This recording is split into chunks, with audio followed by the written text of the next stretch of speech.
चलिए आज का सेशन शुरू करते हैं। Good evening class. पदार्थों के तीनों अवस्थाओं का तुलनात्मक अध्ययन। वीडियो को अंत तक देखें। लाइक, यदि वीडियो पसंद आती है उसे लाइक करें, सब्सक्राइब करें और शेयर भी करें ताकि अधिक से अधिक लोग लाभान्वित हों। यदि कोई प्रतिक्रिया जाहिर करना तो कमेंट बॉक्स में जरूर लिखें। कमेंट बॉक्स कुछ सुझाव हो, सलाह बताना, कुछ सुधार या कुछ कोर्स के लिए बात हो तो उसे आप कमेंट में लिख सकते हैं। आपको पीडीएफ भी प्रोवाइड कर दी जाएगी। चलिए लेट्स सी देखें। चलो देखते हैं। तो घनत्व मतलब पदार्थों के तीनों अवस्थाओं का तुलनात्मक अध्ययन, जो ठोस, द्रव और गैस में, इन्हीं में। तो घनत्व डेंसिटी कहते हैं, डेंसिटी। डेंसिटी के हिसाब से ठोस सबसे अधिक होता है, द्रव और गैस में। द्रव में उससे कम, सबसे कम गैस अवस्था में होती है। आणविक आकर्षण बल सबसे अधिक, molecular force of the attraction, ठोस में अधिक होता है, द्रव में कम, उससे सबसे कम गैस में होता है।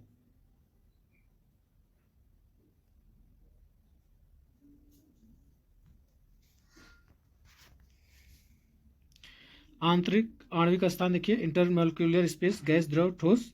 प्रसार सेक्शन देखिए, गैस, द्रव, ठोस। तो गैस सबसे ग्रेटर देन द्रव, ग्रेटर देन ठोस, यानी कि ऐसे देखेंगे सबसे अधिक गैस में पाया जाता है, जैसे कुछ कम द्रव में, सबसे कम ठोस अवस्था में प्रसार पाया जाता है, एक्सपेंशन। विसरण, डिफ्यूजन, सबसे अधिक गैस में, फिर द्रव में, फिर ठोस में। तो गैस, द्रव, ठोस, गैस, द्रव, ठोस। विसरण हो गया, डिफ्यूजन। गतिज ऊर्जा, काइनेटिक एनर्जी, सबसे अधिक गैस में, फिर द्रव में, फिर ठोस में, क्योंकि मॉलिक्यूल के जो कण होते हैं दूर दूर होते हैं, तो गति करना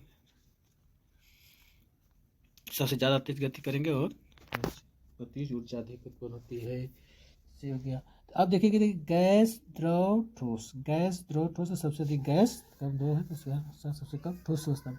तो प्रसार, विसरण, गतिज ऊर्जा, एक्सपेंशन, डिफ्यूजन, काइनेटिक एनर्जी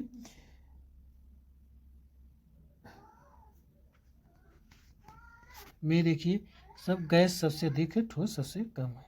अब दो अवस्था, घनत्व और आकर्षण बल की पूछे तो बस ठोस होगा, फिर द्रव तो हमेशा बीच में ही है, गैस तीसरी अवस्था।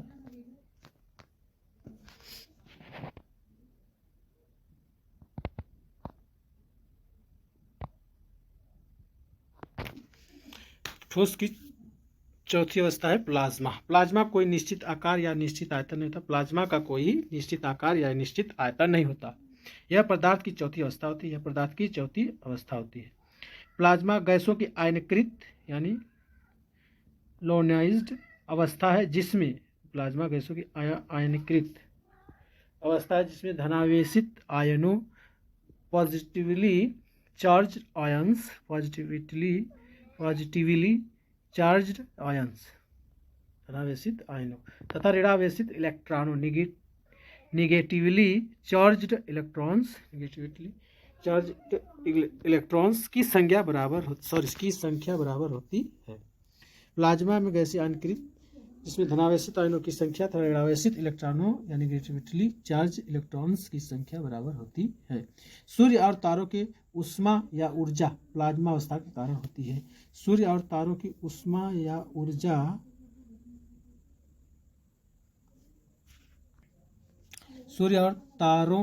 या ऊर्जा प्लाज्मा अवस्था के कारण होती है। देखिए सॉलिड क्या दिखा है फिगर में, देखिए लिक्विड थोड़े ऐसे होते हैं और गैस के ऐसे ऐसे उठते हैं पास में।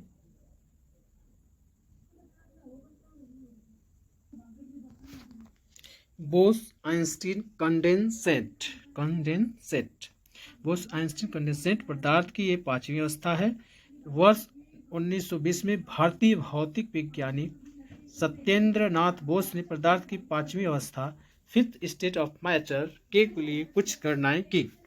वर्ष 1920 में भारतीय के वैज्ञानिक थे सत्येंद्र नाथ बोस, जो पदार्थ की पांचवी अवस्था, चौथी प्लाज्मा, ठोस द्रव, पांचवी है बोस-आइंस्टीन कंडेंसेट। तो फिफ्थ स्टेट ऑफ मैटर के लिए कुछ गणनाएं की, जिसके आधार पर अल्बर्ट आइंस्टीन ने बोस-आइंस्टीन कंडेंसेट, BEC कंडेंसेट,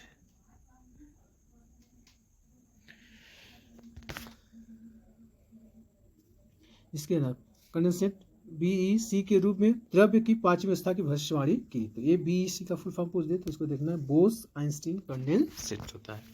यहाँ बीईसी वह अवस्था है जिसमें किसी गैस को लगभग परम शून्य ताप एब्सोल्यूट जीरो या ओके अथवा 273 minus 273.15 degree Celsius 73.15 degree Celsius तक शीतल करने पर परमाणुओं के मुक्त ऊर्जा लगभग समाप्त हो जाती है। और शीतल करने पर परमाणुओं की मुक्त ऊर्जा लगभग समाप्त हो जाती है।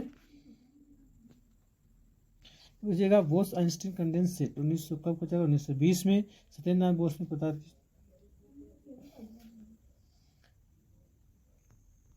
बीईसी वह अवस्था जिसमें किसी गैस को लगभग परम शून्य ताप एब्सोल्यूट जीरो या 0 केल्विन अथवा माइनस 273.15 डिग्री सेल्सियस तक शीतल करने पर परमाणुओं की मुक्त ऊर्जा लगभग समाप्त हो जाती है।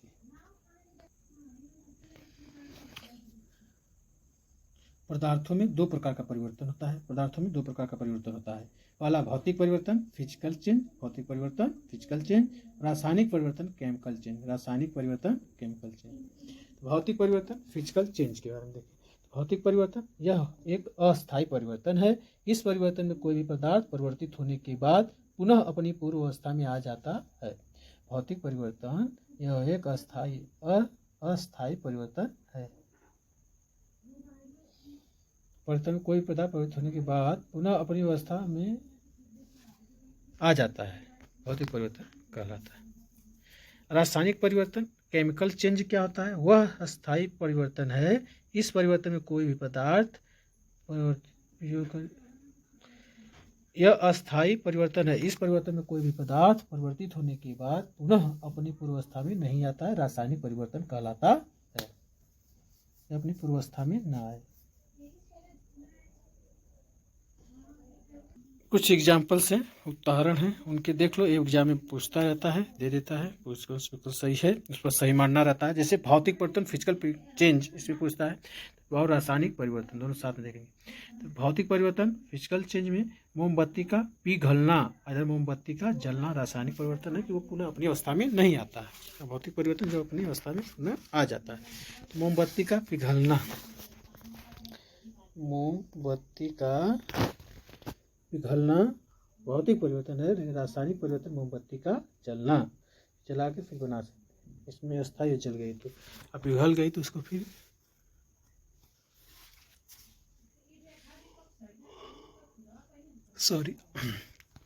उसको फिर हम बना सकते। पानी से बर्फ का बनना, पानी से बर्फ का बनना, पानी से बर्फ बना, अभी फिर टेम्परेचर लो कर दिए, टेम्परेचर फिर हाई करके गर्म करेंगे तो ये फिर ठोस जो बर्फ है वो द्रव में चेंज हो जाएगा। तो भौतिक परिवर्तन और रासायनिक परिवर्तन एक साथ देखें तो भौतिक परिवर्तन में पानी का वाष्प बनना भौतिक परिवर्तन है, पानी का बर्फ बनना भौतिक परिवर्तन है, क्योंकि वो फिर अपनी अवस्था में आ जाते हैं। दूध का गर्म होना भौतिक परिवर्तन, दूध का गर्म होना भौतिक परिवर्तन। रेत का पानी में घुलना, रेत के पानी में घुलना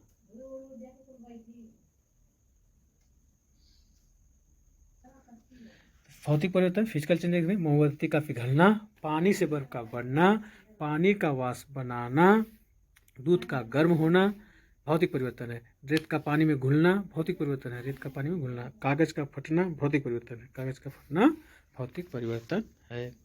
इसका रासायनिक परिवर्तन देखिए, मोमबत्ती का जलना रासायनिक परिवर्तन है कि पुनः अपनी अवस्था में नहीं आ सकता। खाने का पचना भी रासायनिक परिवर्तन है। मक्खन का खट्टा होना रासायनिक परिवर्तन है। मोमबत्ती का जलना भी रासायनिक परिवर्तन है। खाने का पचना हो गया। लोहे पर जंग लगना है रासायनिक परिवर्तन है, क्यों लग जाता है। दूध से दही का बनना कागज का जलना, दूध से दही का बनना कागज का जलना। लोहे का जंग लगना साने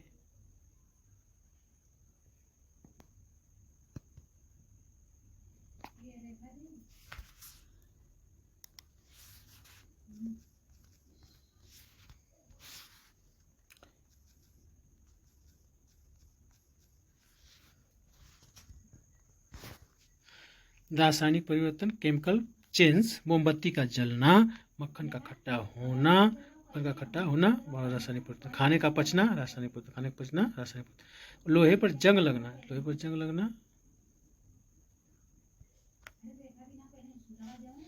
खाने का पचना, लोहे पर जंग लगना, दूध से दही का बनना, कागज का जलना। तो कागज का फटना भौतिक परिवर्तन, कागज का जलना रासायनिक परिवर्तन होगा।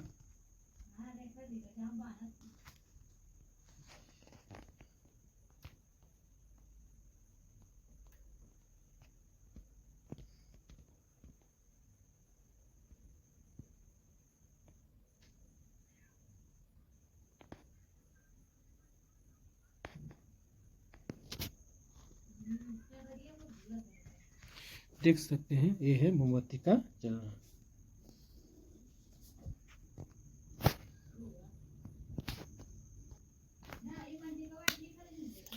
अभी तक वैज्ञानिकों द्वारा पदार्थ की कितनी अवस्थाएं तय की गई हैं?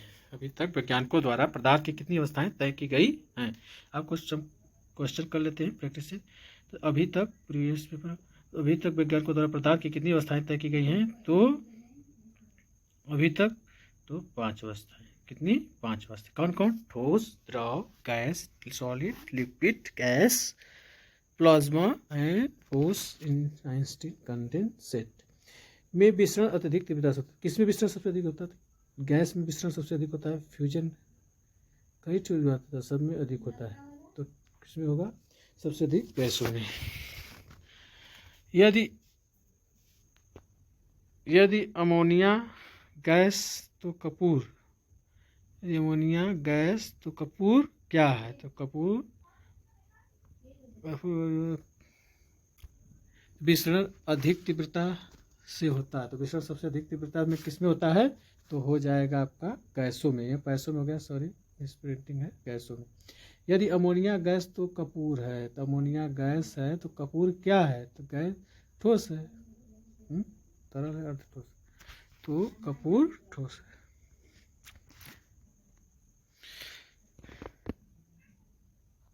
आधुनिक रसायन विज्ञान का पिता किसे कहा जाता है? नेक्स्ट क्वेश्चन देखिए, आधुनिक रसायन विज्ञान का पिता किसे कहा जाता है? तो Dmitri Mendeleev, Alfred Nobel, Antoine Lavoisier, Antoine Lavoisier, तो एंटोनी लेवोसियर या एंटोनी लेवोसियर को कहा जाता है आधुनिक रसायन विज्ञान का जनक। निम्नलिखित में से किसका आकार और आयतन निश्चित होता है? तो देखिए इसमें से किसका आकार और आयतन दोनों निश्चित है? बस ठोस में होता है। दोनों आकार आयतन अनिश्चित, दोनों गैस में होता है। आकार निश्चित हो, आयतन निश्चित हो, आकार अनिश्चित हो, द्रव होता है। तो पदार्थ की चौथी अवस्था है, तो पदार्थ की चौथी अवस्था कौन सी है? पदार्थ की चौथी अवस्था है प्लाज्मा। निम्नलिखित में से कौन सा गैसों के बारे में सत्य है? गैसों का निश्चित आयतन और निश्चित आकृति दोनों। गैसों का न तो निश्चित आयतन होता और न ही आकार होता। गैसों की आकृति निश्चित होती है लेकिन आयतन निश्चित नहीं होता है।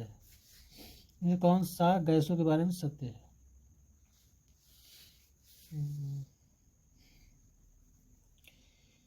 निम्नलिखित किसका आयतन तो निश्चित है लेकिन आकार अनिश्चित नहीं है? तो गैसों का न तो निश्चित आयतन था न ही निश्चित आकृति। निम्नलिखित में से किसका आयतन और निश्चित लेकिन आकार निश्चित नहीं होता है? तो पुस्तक, जलवाष्प, ऑक्सीजन, नींबू का रस, लेकिन आकार अनिश्चित होता है। आयतन तो निश्चित होता है, आकार अनिश्चित होता है। तो जलवाष्प,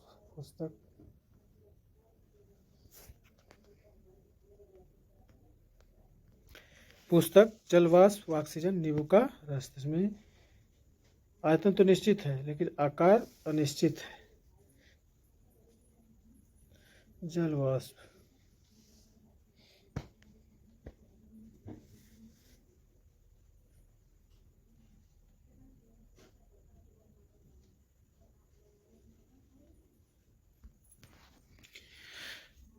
निम्नलिखित में से कौन सा रासायनिक परिवर्तन का उदाहरण है? रासायनिक परिवर्तन का उदाहरण है शरीर में भोजन का पचना, रासायनिक परिवर्तन है दूध का दही बनना, रासायनिक परिवर्तन फिर पुनर्स्थापन नहीं आता। जल का जलवाष्प में परिवर्तन, यही है रासायनिक परिवर्तन नहीं है। लोहे में जंग लगना भी रासायनिक परिवर्तन। देखिए नेक्स्ट, निम्नलिखित में से कौन सा एक भौतिक परिवर्तन है? निम्नलिखित से कौन सा एक भौतिक परिवर्तन है? पानी का बर्फ में परिवर्तन, पानी का बर्फ में परिवर्तन है, तो ये भौतिक परिवर्तन है। मानव में पाचन, मानव में पाचन, कौन सा भौतिक परिवर्तन है? पानी का बर्फ में परिवर्तन, मानव में श्वसन, मानव में पाचन, दूध से दही बनना, दूध से दही बनना, पानी का बर्फ में परिवर्तन, तो भौतिक परिवर्तन है। पानी का बर्फ में परिवर्तन भौतिक परिवर्तन है। सितारों में प्लाज्मा बनने का कारण है, सितारों में प्लाज्मा बनने का कारण है उच्च तापमान, उच्च दाब तापमान, कम तापमान। इस रासायनिक परिवर्तन का उदाहरण है, तो शरीर में भोजन का नहीं है तो जल का जलवाष्प परिवर्तन। कौन सा भौतिक परिवर्तन है? तो पानी का बर्फ परिवर्तन। सितारों में प्लाज्मा का बनने का कारण है तो उच्च तापमान है, सितारों में प्लाज्मा बनने का कारण है तो उच्च तापमान। लोहे में जंग लगने में किसका सामान्य उदाहरण है? लोहे में जंग लगने का सामान्य उदाहरण है भौतिक नहीं सॉरी रासायनिक परिवर्तन का। जंग लगना किसका सामान्य उदाहरण है? तो उसमें रासायनिक परिवर्तन। एक रासायनिक परिवर्तन नहीं है, एक अंडा पकाना, केक को बेक करना, एक आइस क्यूब पिघलाना, केला सड़ना, तो रासायनिक परिवर्तन नहीं है। एक अंडा पकाना, केक को बेक करना, एक आइस क्यूब पिघलाना, रासायनिक परिवर्तन नहीं। केला सड़ना, इससे कौन सा रासायनिक परिवर्तन है? बर्फ का पिघलना, घोल मिलाना, मोम का पिघलना, मोम का जलना, पानी का उबलना, बर्फ का पिघलना, इससे कौन सा रासायनिक परिवर्तन है?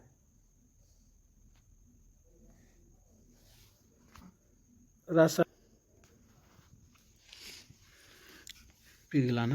इनमें से कौन सा रासायनिक परिवर्तन है? बर्फ का पिघलना, मोम का पिघलना, पानी का उबलना, मोम का जलना, रासायनिक परिवर्तन पूछ रहा है तो मोम का जलना रासायनिक परिवर्तन। ठीक है, यही तक का सेशन रखते हैं। जय हिंद जय भारत। यदि सेशन पसंद आया हो तो इसे लाइक सब्सक्राइब करना न भूलें प्लीज़, और कमेंट बॉक्स में प्रतिक्रिया अपनी जाहिर करें कमेंट बॉक्स में। ओके, जय हिंद।